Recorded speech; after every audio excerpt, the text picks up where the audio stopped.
Pernahkah Anda membayangkan bagaimana rasanya memahami bahasa yang digunakan dalam banyak naskah kuno dan memiliki sejarah lebih dari 3.000 tahun? Bahasa yang menjadi bagian penting dari peradaban, budaya, dan tradisi keagamaan yang masih dipelajari hingga saat ini. Dalam video kali ini, kita akan mengulas buku Bahasa Ibrani karya PDTK Dr. Florence Farida, MPC, yang hadir sebagai panduan belajar bahasa Ibrani secara sistematis dan mudah dipahami. Sebelum membahas isi buku, mari mengenal terlebih dahulu sosok penulisnya. Saya PDJ Dr. Florence Farida, MPC, lahir di Pelita Kanaan, Kalimantan Utara pada 29 November 1973. Beliau menyelesaikan pendidikan sarjana di Sekolah Tinggi Teologi Tenggarong, pendidikan magister di Untak Surabaya, dan meraih gelar doktor di Sekolah Tinggi Filsafat Teologia Jafrai Makassar. Saat ini beliau dikenal sebagai dosen tetap di Sekolah Tinggi Teologi Tenggarong, Kalimantan Timur. Latar belakang akademik dan pengalamannya dalam dunia pendidikan menjadikan buku ini memiliki dasar keilmuan yang kuat dan terstruktur. Buku Bahasa Ibrani disusun untuk membantu pembaca memahami dasar-dasar bahasa Ibrani dari tahap paling awal hingga materi yang lebih mendalam.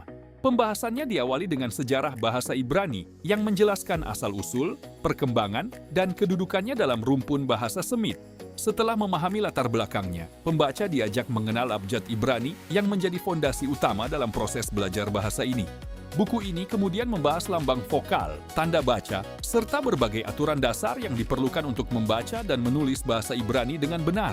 Materi disusun secara bertahap sehingga pembaca tidak merasa terbebani ketika mempelajari konsep-konsep baru. Keunggulan lain dari buku ini adalah pembahasannya yang cukup lengkap. Pembaca akan menemukan penjelasan mengenai kata ganti orang, kata depan, kata benda, kata kerja, hingga berbagai bentuk konjugasi yang digunakan dalam tata bahasa Ibrani. Selain itu, terdapat pembahasan mengenai binyanim seperti kal, nifal, pil, pual, hifil, hofal, dan hitpael yang menjadi bagian penting dalam memahami struktur kata kerja bahasa Ibrani. Buku ini juga membahas partisipel, kata sifat, serta berbagai unsur tata bahasa yang sering dijumpai dalam kajian teks Ibrani. Bahasa yang digunakan penulis relatif jelas, akademis, namun tetap mudah diikuti oleh pembaca pemula. Bagi mahasiswa teologi, pendeta, pengajar agama, maupun siapa saja yang tertarik mempelajari bahasa Ibrani, buku ini dapat menjadi referensi yang sangat bermanfaat. Melalui buku ini, pembaca tidak hanya belajar mengenali huruf dan kata, tetapi juga memahami struktur bahasa yang menjadi kunci dalam menelaah berbagai sumber literatur berbahasa Ibrani. Secara keseluruhan, Bahasa Ibrani karya PDT Dr. Florence Farida, MPC, merupakan buku pengantar yang komprehensif, sistematis, dan layak dijadikan pegangan belajar. Sampai jumpa di ulasan buku selanjutnya.